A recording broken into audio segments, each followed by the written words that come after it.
తూర్పు గోదావరి జిల్లా అనపత్తి మండల పరిషత్ కార్యాలయం వద్ద ఏర్పాటు చేసిన మహాత్మా గాంధీ జాతీయ గ్రామీణ ఉపాధి హామీ పథకం సామాజిక తనిఖీ ప్రజావేదిక కార్యక్రమంలో గతంలో జరిగిన అవకతవకలపై ఆరోపణలపై ఫీల్డ్ అసిస్టెంట్లను అధికారులను అనపత్తి ఎమ్మెల్యే నల్లమిల్లి రామకృష్ణారెడ్డి ప్రశ్నించారు.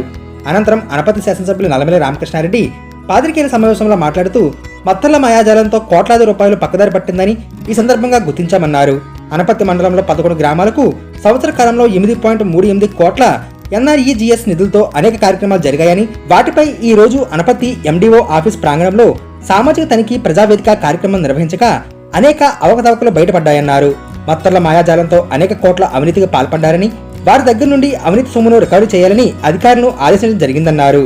ఈ కార్యక్రమంలో MPDO, NREGS అధికారులు, అనపత్తి మండల NDA నాయకులు, తనిఖీ బృందం, ఫీల్డ్ అసిస్టెంట్లు తదితరులు పాల్గొన్నారు. ఈరోజు అనపత్తి మండలంలో ఉపాధి హామీ పథకం సామాజిక తనిఖీ నిర్వహించడం జరుగుతోంది. జిల్లా అధికారులు, మండల స్థాయి అధికారులు అందరూ హాజరు కావడం జరిగింది. వాళ్ళు జరుగుతున్న వ్యవహారాలు చూస్తూ ఉంటే ఉపాధి ఎవరికి కల్పిస్తున్నారో అర్థం కాని పరిస్థితి. భారత ప్రభుత్వం ఒక బృహత్తరమైన ఆశయంతో ఉపాధి లేని వాళ్ళకి ఉపాధి కల్పించాలి, పని దినాలు కల్పించాలి, తద్వారా ఆహారం లేక ఇబ్బంది పడుతున్న వారికి కనీసం కొంతైనా ఆహారం తినే విధంగా వారికి సౌలభ్యం కల్పించాలనే ఒక మహత్తర ఆశయంతో ఈ కార్యక్రమం ఏర్పాటు చేస్తే అనపత్తి మండలంలో జరుగుతున్న వ్యవహారం చూస్తే ఇక్కడ నాయకులకు ఆహారం కల్పిస్తా ఉన్నారు. ముఖ్యంగా ఇప్పుడు 2 గ్రామాలు నేనుండగా సామాజిక తనిఖీ జరిగింది. రామవరం ఒకటి, పెడపర్తి.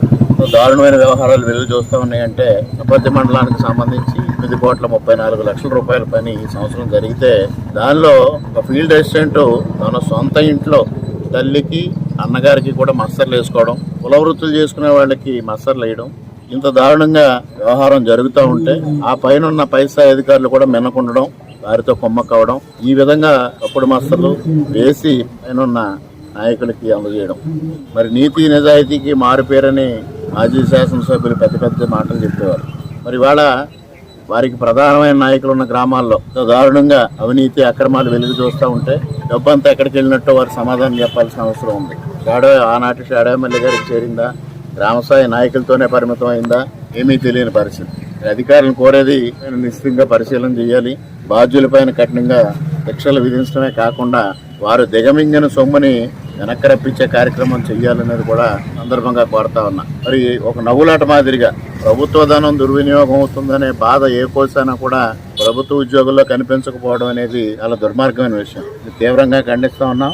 తప్పనిసరిగా దీనిపైన సంపూర్ణంగా ఆడిట్ జరగాలి. ఎవరెవరైతే ప్రభుత్వ ధనాన్ని కైంకర్యం చేశారో వారి దగ్గర నుంచి రికవరీ చేయడమే కాకుండా చట్ట ప్రకారంగా వాటిపైన కఠినమైన శిక్షలు విధించాలని ఈడీ గారిని కానీ జిల్లా కలెక్టర్ గారిని కానీ కోరుతా ఉన్నా.